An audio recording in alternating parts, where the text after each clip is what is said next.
What's going on, guys? Welcome back to the channel. Today we're going to be doing a little bit of a TBR video. This will probably be the first video back you see of me because I just want to get one out. However, I am in the process of making a very long vlog style video where I just wrap up everything I've read through May for the year. So yeah, that should be coming sometime in the near future. It's like over an hour long already, so you just gotta roll with it, I guess. But today we're going to be talking about the books I'm going to read in June, and I've already started 5 of them, which maybe is a little bit of a problem, but sometimes that's just the way the cookie crumbles. I can't speak. I'm clearly a little bit out of practice.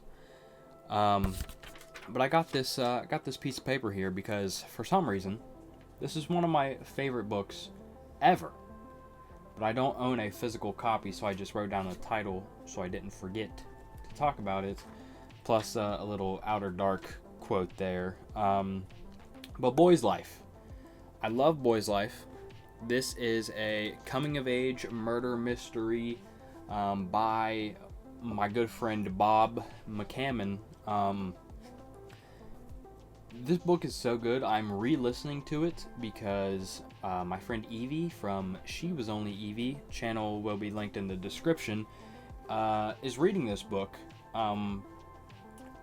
Partly because someone else told her to, but I'm going to say it's mostly because I told her to, and she said she would. It's so good because for so long McCammon had just been known as like almost a B-rate Stephen King, just writing kind of like pulpy schlock horror, other than like Swan Song, which he said, fuck it, I'm gonna write 1,000 pages and it's gonna be like The Stand but better. And he said, I don't really want to do that anymore. I want to kind of write the body, which didn't really help his B-rate Stephen King kind of title, but it's very good on its own. Like I said, one of my favorite books, and it really captures, inside of a murder mystery, it captures like the joy and the magic of childhood and a child's imagination.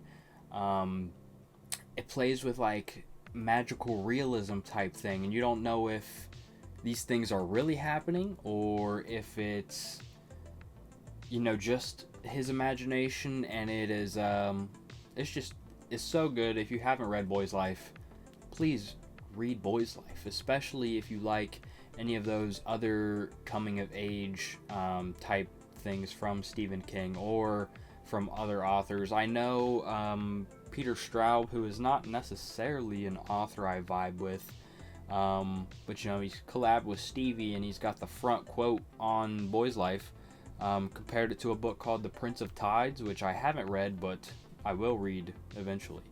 So if you like The Prince of Tides, maybe try out Boy's Life. I started this the other day, and this is The Heart of What Was Lost. I'm going to hold it up over here because I think you could see more on this side.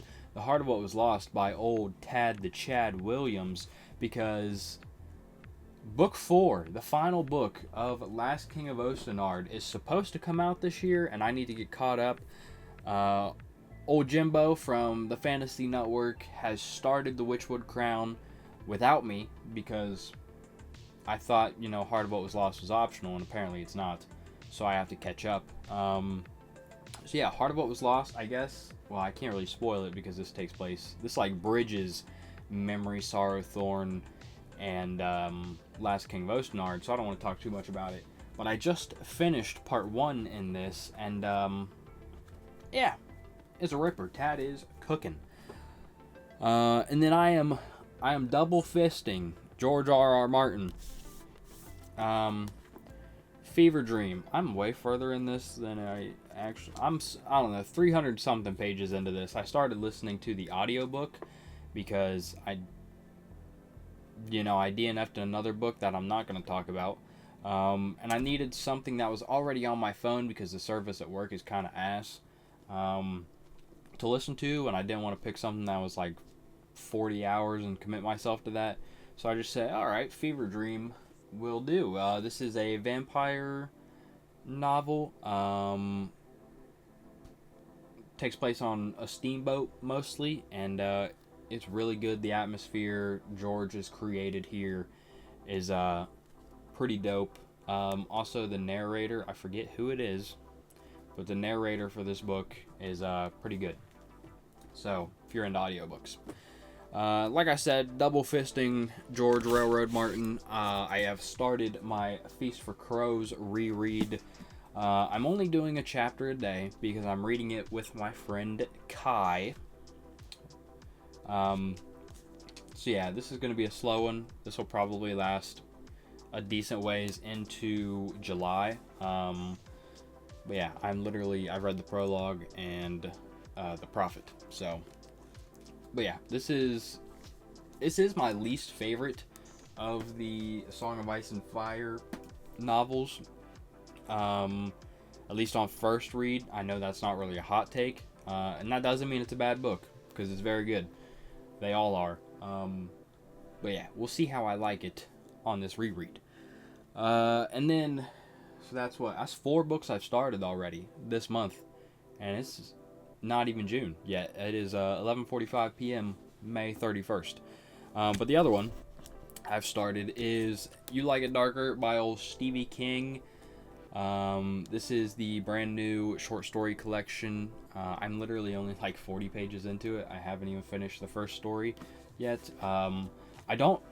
I can promise I'm not going to get this all done in June because I need to read Cujo to read, I think it's called Rattlesnakes. Yeah, I need to read Cujo to read Rattlesnakes because it's like a direct sequel. So, yeah, but I've heard a lot of good things about this collection. Apparently, old Stevie still got it in him. So, yeah, You Like It Darker. Really excited for that. And then these next 2 books are guarantees. And then the other 3 I have sitting here are books that, maybe I'll get to.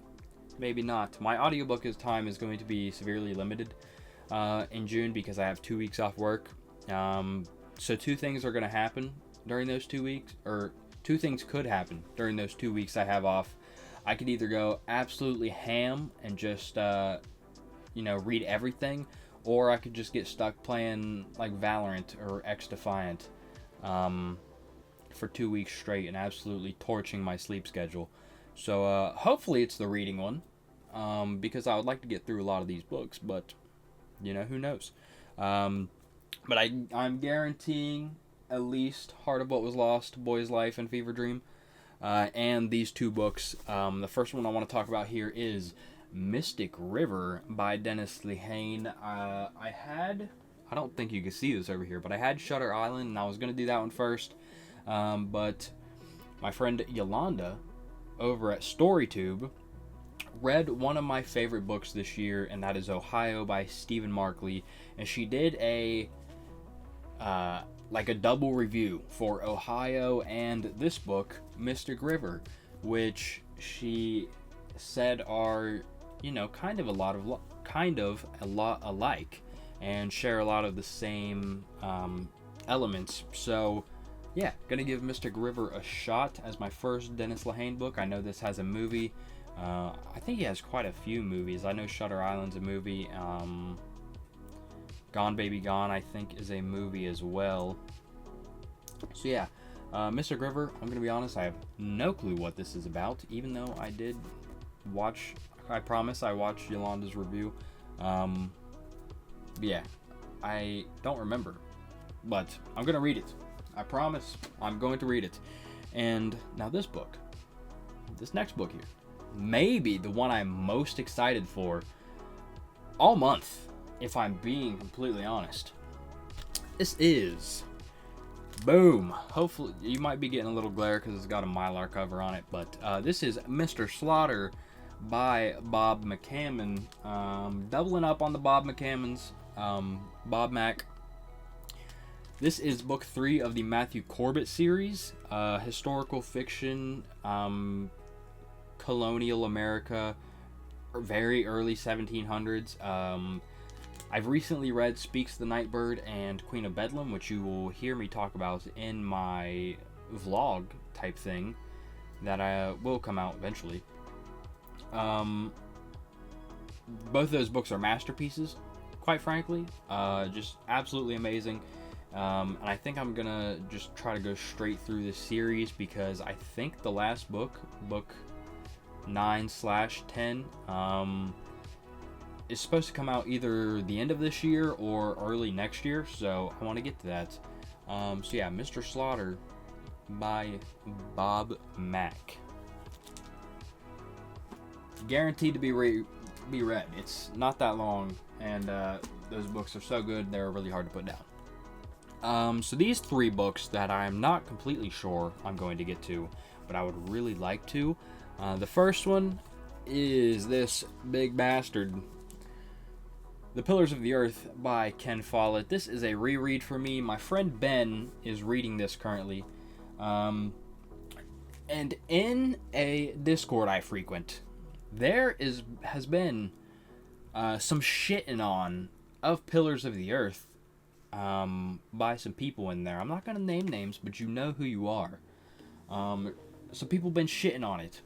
And I was thinking to myself, man, maybe this book isn't really as good as I thought it was. Even though I have literally all of them up here and I've liked them all. Maybe this book isn't as good as I thought it was. Maybe I was simply wrong. But Ben has reaffirmed me that I am not wrong. This book is a fucking banger. And I want to reread it. So I would probably listen to the audiobook of that.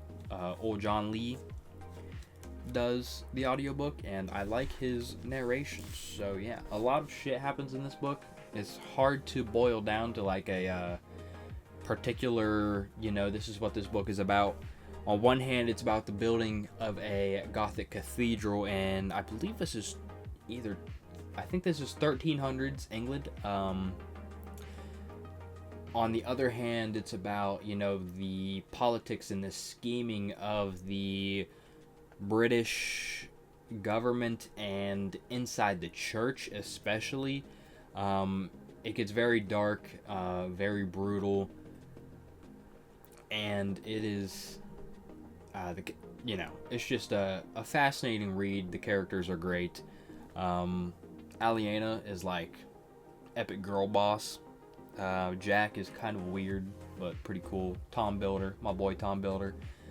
Just great characters. Hard to put down. Even though it's so long and it sounds boring when you say, yeah, this is about building a cathedral. Sounds boring as shit, but I promise it's really not. So yeah, Pillars of the Earth. Hopefully gonna get to that. I'm gonna try to reread House of Change this year, or this month, June, whatever. I'm skipping book 1, which is, the Karsa Orlong section, because I read it twice last year, just on its own. And I don't think I really need to read it again, so I got like a 270 page head start. This is not one of people's favorites in Malazan, but I really, really like this one because it's got a lot of marine stuff. I believe this is the introduction of a gray frog, which is, just an awesome animal companion. So yeah, it's also got Joyful Union. Some of my favorite characters in the series are introduced in this book. Bottle and Smiles. I don't care what anyone says. They say this book's slow, it's boring. You're wrong. I mean, it probably is for some people, but front to back, this book's a banger. And I'm going to hopefully reread that. Last book I have that I would like to try to get to in June is The Fall of Hyperion. I recently finished Hyperion like 2 or 3 days ago, and it was pretty good, so I want to continue on. I know this gets away from like the Canterbury Tales. Alright, so this thing just cut me off for some reason. But yeah, that's basically all I was saying. Is I got Hyperion, and I'm gonna try to read that. And that the world building is really cool, the Shrike is really cool, and I'm interested in seeing what happens to these characters next. So yeah, that's really it. That's all I got. Let me know down in the comments what you plan on reading in June. Make sure to like, subscribe, do all of that fun stuff, and I will see you hopefully in like an hour and a half long vlog coming up real soon. Peace out.